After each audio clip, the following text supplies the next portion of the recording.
उत्तराखंड में पंचायत चुनाव नतीजों ने पूरे प्रदेश में राजनीतिक समीकरण बदल दिए हैं। एक तरफ बीजेपी खुद की जीत का दावा कर रही है, लेकिन भाजपा के कप्तान यानी महेंद्र भट्ट अपना ही बूथ नहीं बचा पाए। दूसरी तरफ कांग्रेस जिन आंकड़ों को पेश कर रही है, उसमें कांग्रेस बढ़त बनाए नजर आ रही है। सवाल ये, क्या पंचायत चुनाव 2027 विधानसभा के सेमीफाइनल थे? देखिए रिपोर्ट। उत्तराखंड में पंचायत चुनाव ने उड़ा दी सियासी नींद। क्या पंचायत चुनाव थे 2027 विधानसभा के सेमीफाइनल? भाजपा के अध्यक्ष नहीं बचा पाए अपना बूथ। उत्तराखंड पंचायत 2025 संपन्न हो चुका है, जिसके नतीजों ने पूरे प्रदेश में राजनीतिक समीकरण बदल दिए हैं। राजनीति के पंडितों की माने तो ये 2027 विधानसभा का सेमीफाइनल था। एक तरफ बीजेपी खुद की जीत का दावा कर रही है, लेकिन उनकी टीम के कप्तान यानी भाजपा अध्यक्ष महेंद्र भट्ट अपना ही घर नहीं बचा पाए। भाजपा के बड़े नेताओं में जिनकी विधानसभा और बूथ पर सबसे खराब परफॉर्मेंस रही है, उसमें सबसे आगे भाजपा के प्रदेश अध्यक्ष महेंद्र भट्ट हैं। महेंद्र भट्ट के बूथ पर भारतीय जनता पार्टी को करारी हार का सामना करना पड़ा है। भाजपा प्रदेश अध्यक्ष महेंद्र भट्ट बद्रीनाथ विधानसभा में अपना बूथ थाला हार गए।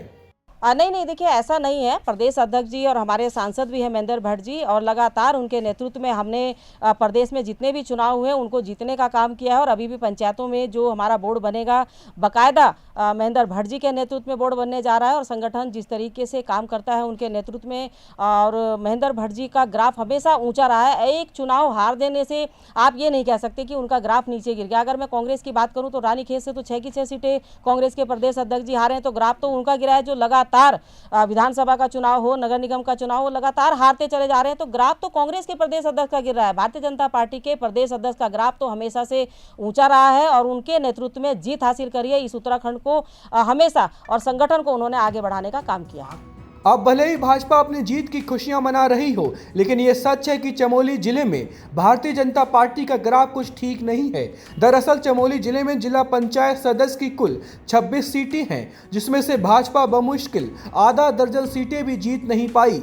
भाजपा प्रदेश अध्यक्ष महेंद्र भट्ट बद्रीनाथ विधानसभा में अपना बूथ थाला हार गए। थराली से विधायक भोपाल राम टमटा की विधानसभा में भाजपा ने कई सीटें हारी हैं। कर्णप्रयाग विधायक अनिल नौटियाल की विधानसभा में भाजपा ज्यादातर सीटें हारी है। आंकड़ों की माने तो चमोली जिले में भारतीय जनता पार्टी का ग्राफ लगातार गिरता जा रहा है। बीजेपी ने इससे पहले बद्रीनाथ विधानसभा का उपचुनाव हारा। उसके बाद निकाय चुनाव में बीजेपी को निराशा हाथ लगी, जबकि अब पंचायत चुनाव में भी हालात ठीक नहीं रहे। दूसरी तरफ कांग्रेस जिन आंकड़ों को पेश कर रही है, उसमें कांग्रेस बढ़त बनाए नजर आ रही है। प्रदेश में भाजपा द्वारा अधिकृत किए गए लगभग 320 प्रत्याशियों में से 106 सीटों पर बीजेपी ने जीत हासिल की है। वहीं कांग्रेस ने पूरे प्रदेश में 198 प्रत्याशी अधिकृत किए थे, जिनमें से लगभग 138 जीत कर आए हैं। इस तरह से अगर जीत का प्रतिशत देखा जाए तो भाजपा से कांग्रेस आगे है। भाजपा अपने अधिकृत सीटों के मुकाबले लगभग 33% सीटें ही जीत पाई है, तो कांग्रेस 49% सीटों पर जीत हासिल करने में सफल रही है। कांग्रेस के कार्यकर्ताओं के लिए बहुत उत्साहवर्धक है। पूरे राज्य में, चाहे वो गढ़वाल संभाग हो, चाहे कुमाऊं संभाग हो, चाहे तराई का उधम सिंह नगर का इलाका हो, कांग्रेस को लोगों ने बहुत बड़े पैमाने पर वोट दिया है। जिला पंचायतों के सदस्यों पर, क्षेत्र पंचायत के सदस्यों पर और ग्राम प्रधानों के रूप में कांग्रेस विचारधारा के लोग बड़ी संख्या में जीत गया। हमने कुल 198 अपने अधिकृत प्रत्याशी जिला पंचायत में उतारे थे, और देहरादून राजधानी में हम लोग अधिकृत लोगों में 12 लोग जीते हैं, जिसमें 12 के अलावा 4 लोग कांग्रेस की विचारधारा के हैं। जो हमने खाली सीट छोड़ी थी उनमें 4 लोग कांग्रेस के और जीत करके आए हैं। इसी प्रकार से अल्मोड़ा से लेकर के और उत्तरकाशी तक कांग्रेस के लोग बड़ी संख्या में जीत के आए हैं। कुल 198 में से 138 सीटें कांग्रेस ने अधिकृत उम्मीदवारों ने जीती हैं।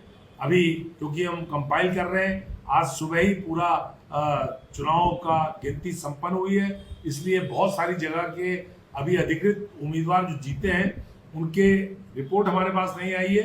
जैसे ही रिपोर्ट आएगी हम जारी करेंगे। लेकिन 138 सीट कंफर्म है कि 198 में से 198 में से 138 कांग्रेस के अधिकृत उम्मीदवार जिला पंचायतों में जीते हैं। हम लोग आने वाले समय में, हमारी एक कोशिश रहेगी कि 12 जो जनपदों में जिला पंचायत अध्यक्ष बनने हैं, अधिकांश में कांग्रेस के जिला पंचायत अध्यक्ष बने और क्षेत्र पंचायतों में भी हमारे प्रमुख बड़ी संख्या में जीत के आएंगे।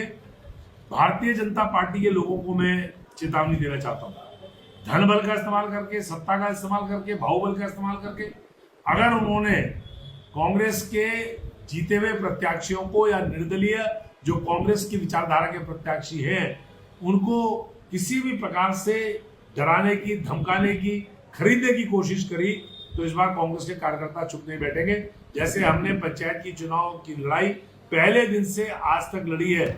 साथ ही कांग्रेस के उपाध्यक्ष सूर्यकांत धस्माना ने कहा कि भाजपा प्रदेश अध्यक्ष ही नहीं, भाजपा का पूरा ग्राफ पूरे प्रदेश में नीचे गिरता जा रहा है। भाजपा प्रदेश अध्यक्ष और भाजपा दोनों का ग्राफ, भाजपा का ओवरऑल अगर आप प्रदेश में परफॉर्मेंस देखेंगे तीसरे नंबर पे भाजपा है। जिला पंचायत सदस्यों में, क्षेत्र पंचायत सदस्यों में, ग्राम प्रधानों में अगर आंकड़े आप देखेंगे तो भाजपा के खिलाफ है। अब जब जिला पंचायत के चुनाव के अगर आप नतीजे देखेंगे तो प्रदेश अध्यक्ष के अपने गृह जनपद में पूर्व मंत्री राजेंद्र भंडारी की धर्मपत्नी चुनाव हार जाती है जिला पंचायत सदस्य का। भारतीय जनता पार्टी के जिला अध्यक्ष चमोली में जिला पंचायत सदस्य का चुनाव हार जाते हैं। इसी तरह से लैंसडाउन के विधायक दिलीप रावत, उनकी धर्मपत्नी चुनाव हार जाती है। फरत्याल साहब पूर्व विधायक, उनका बेटा चुनाव हार जाता है। ऐसे कितने चिन्ना साहब हैं सल्ट के विधायक, उनका बेटा चुनाव हार गया। पूरी फहरिस्त है, बड़े नेताओं के बच्चे, घर के लोग, परिवार के लोग चुनाव हार गए। और महेंद्र भट्ट जी के ऊपर इसलिए लग रहा है ग्राफ गिरने का आरोप क्योंकि वो अपने जनपद में नगर निकाय चुनाव में भी सफाया हो गया था, अब पंचायत चुनाव में भी सफाया हो गया, तो इसलिए अब वो जनता तो ग्राफ गिराती भी है और बढ़ाती भी है। इस समय जो हालत है भाजपा की खराब है, भाजपा का ग्राफ भी गिरा है और उसके प्रदेश अध्यक्ष का ग्राफ भी गिरा। वैसे तो भाजपा और कांग्रेस दोनों में जश्न का माहौल है, लेकिन इन नतीजों से भाजपा से ज्यादा कांग्रेस संतुष्ट दिखाई पड़ रही है। अब देखने वाली बात यह रहेगी कि पंचायत चुनाव के सेमीफाइनल के नतीजे आने वाले 2027 के फाइनल को किस तरह मोड़ते हैं।